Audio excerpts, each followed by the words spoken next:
This is a look at a Hotpoint WD61 washer dryer, and it's a very well made device. If you look inside, it's all very nicely laid out. The motor is over here at the top. We've got a circuit board there, plus the electronics, pressure sensor, I think that is, and you've got the NTC sensors here as well, which is good. They're easy to get to. Just take the top off and you've got access to all of it, really. One thing I've not been able to do is to remove this, and I wanted to do that to get to the other side of these switches or dials, and I can't do it. I don't quite know how to remove this, and I don't want to do anything forceful with it. I've taken some screws away, but it doesn't make any difference, and doesn't release anything.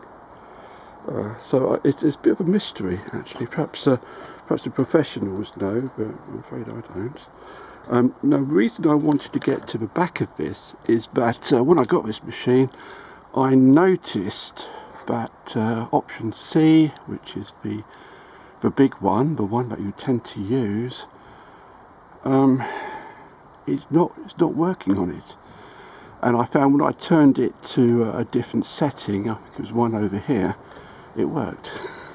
But that's a different setting. Now, what this suggests to me is that this is quite an old machine, that the contacts behind this, which are electrical, have oxidized, which does happen, and with the oxide layer that's formed, the contacts don't quite connect. So as you turn, you're not really connecting, and therefore there's no electricity being transmitted.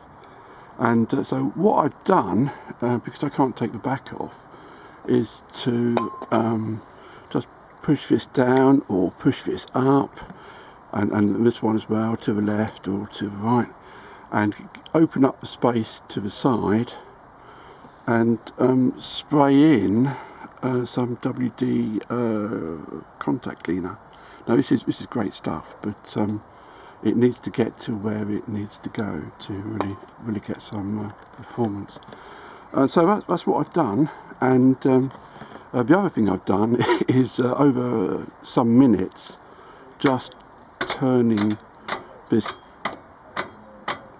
dial around, so that if there is any cleaner at the back, it'll start working and doing its effect.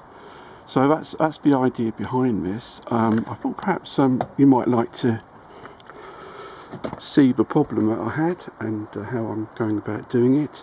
I mean, it's a very easy fix if it works. You know, I mean, it should work. If it doesn't work, then I'm going to have to find some way to take this. This is a whole fitting to be removed, and at the moment I don't quite know how to do it. But anyway, I thought I'd show you the inside of this. It is interesting to me because it's so well laid out. Hotpoint is an expensive brand, and they tend to put a lot of quality in their products. This is an old machine anyway, so but if I can get it working,